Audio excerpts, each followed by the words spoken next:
And hello everyone again, it's Liam Naden joining you once again with some ideas to help you to save and strengthen your marriage.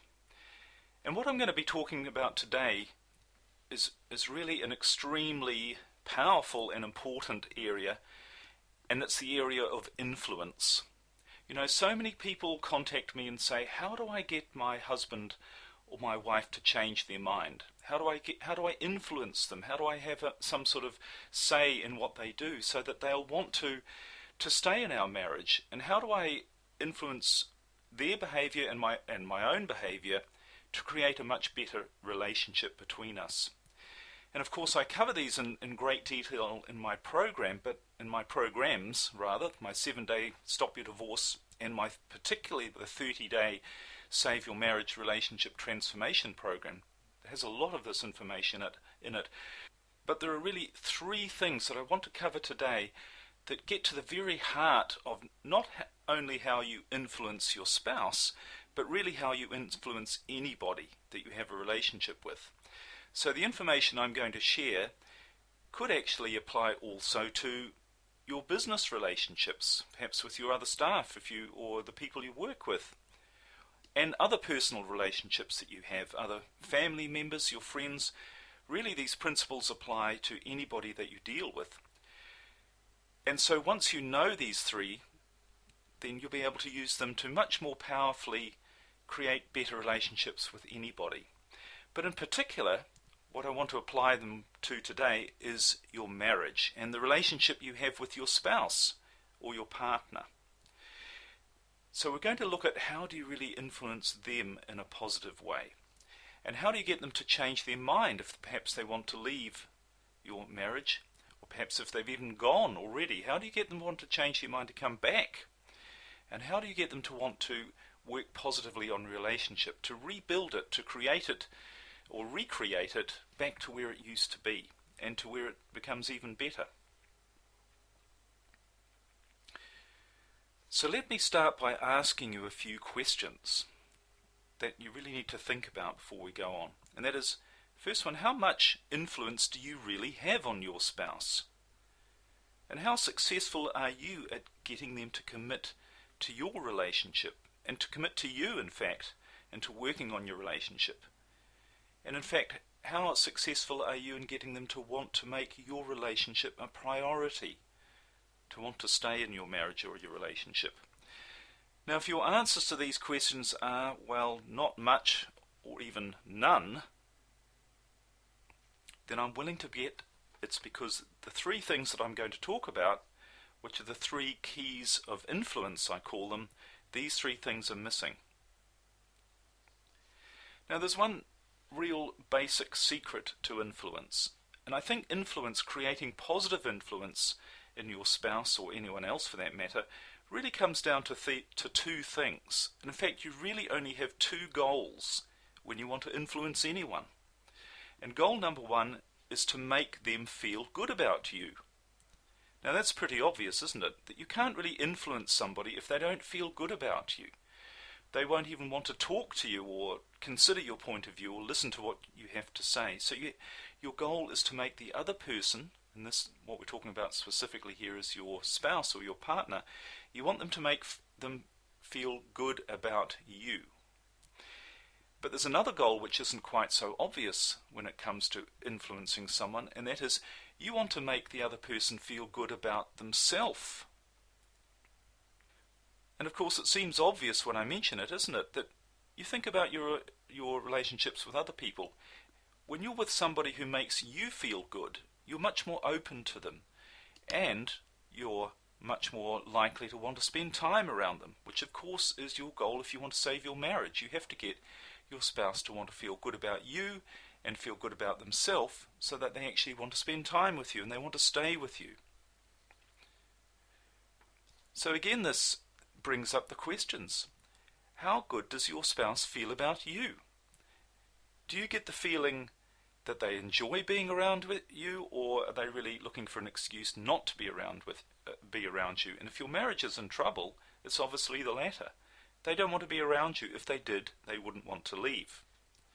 And how good do they feel about themselves?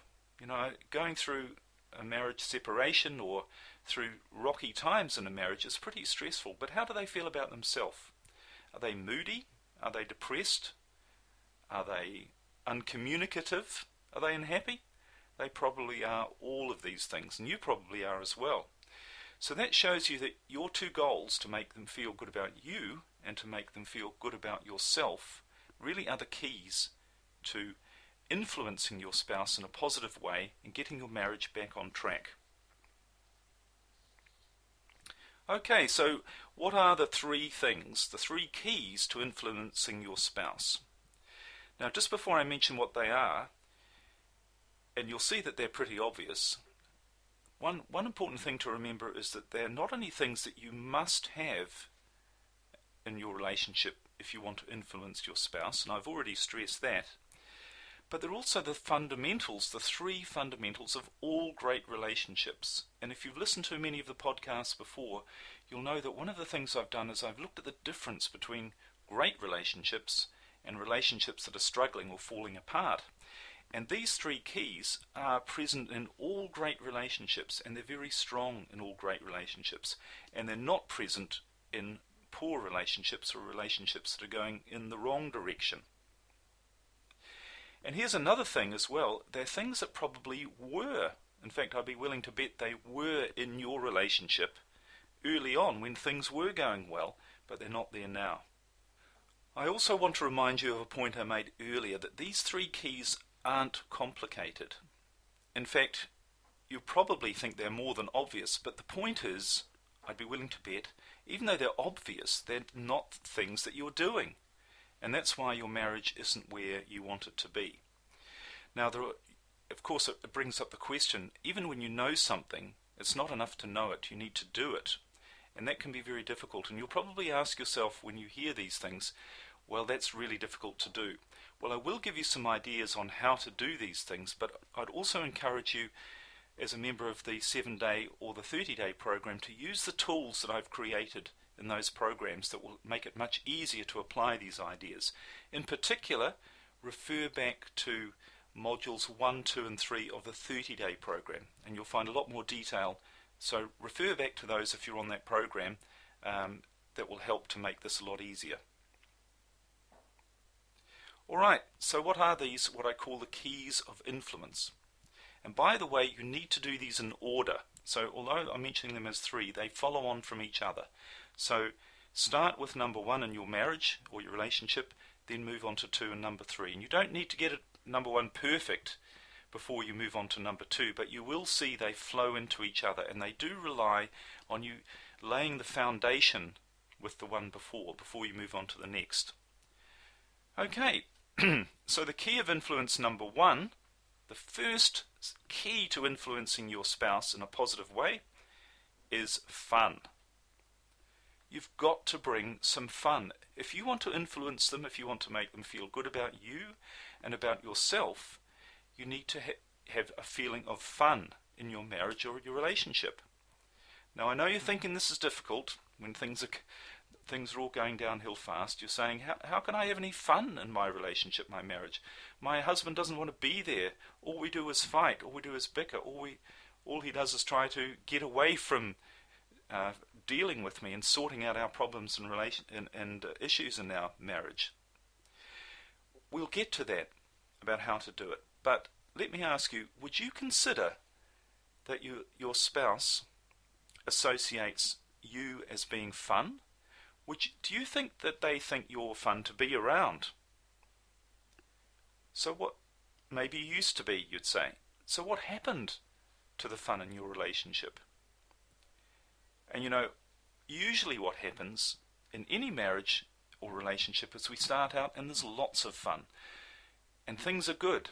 But then life comes along, doesn't it? And it throws us all these pressures and stresses.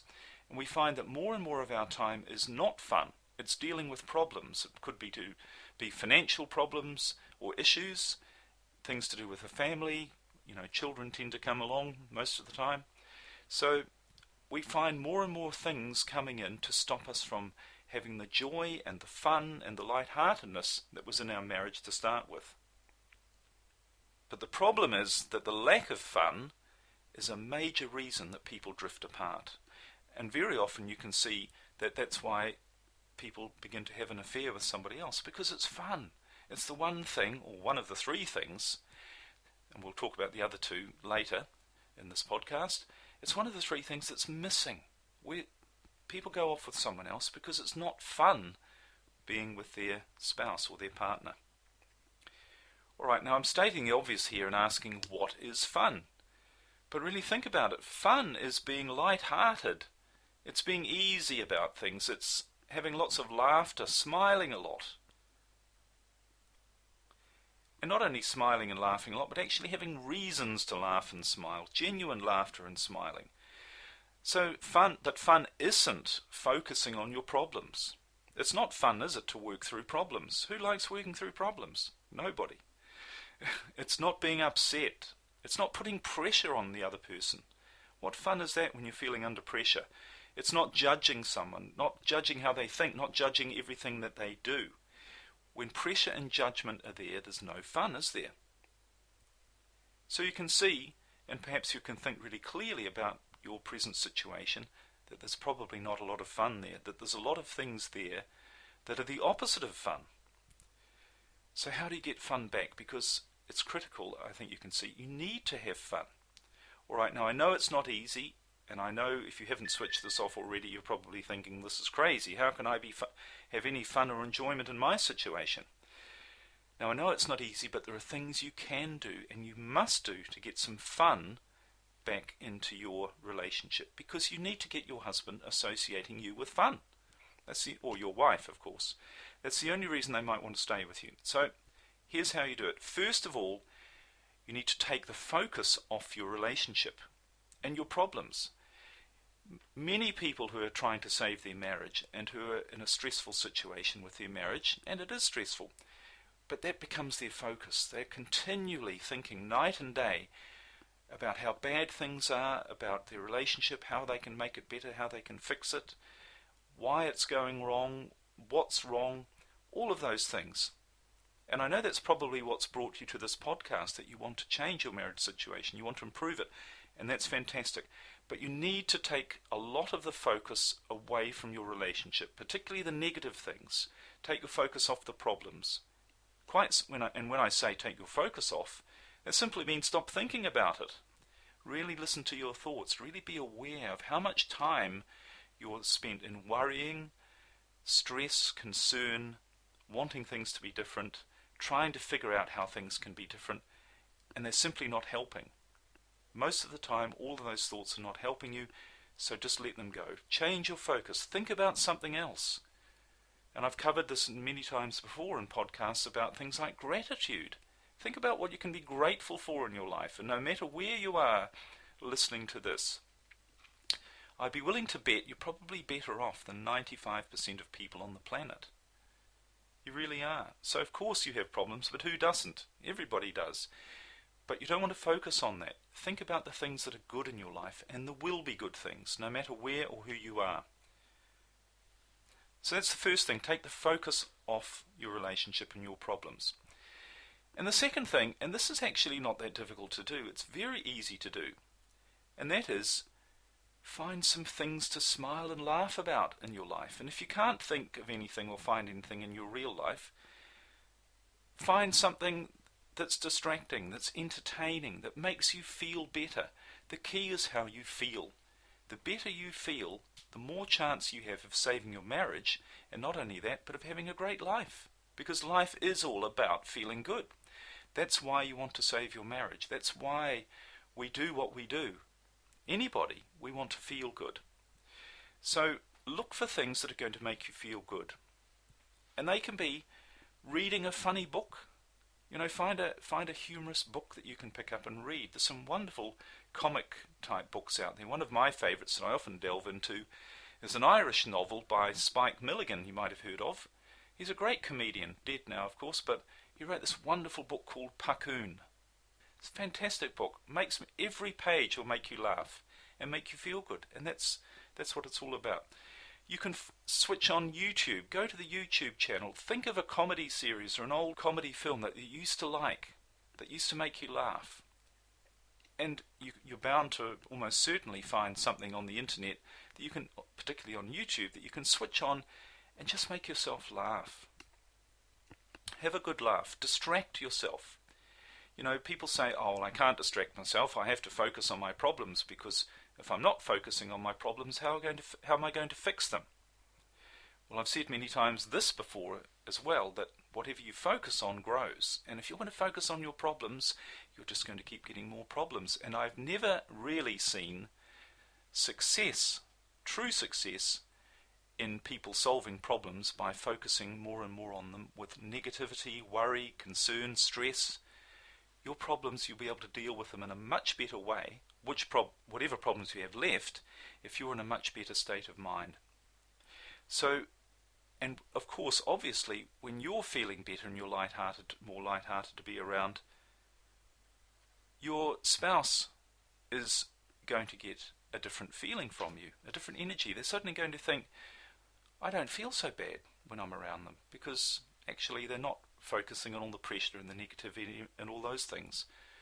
I feel a little bit of fun perhaps with them. And some of these things, maybe you could share a funny story, or a funny YouTube video, or a quote or something, or a picture that you often find that go viral on the internet, something humorous. You might be able to share it with them. If not, it doesn't matter. But if you can, then it's another way to add some fun and enjoyment back into your relationship. So this is so key, the whole fun area. Don't underestimate it. Really figure out ways to make you feel better on a daily basis, because how you feel is what it's all about. Okay, key of influence number 2, the second way to influence your spouse in a positive way, after you've dealt with some fun, after you've got some fun back into your own life and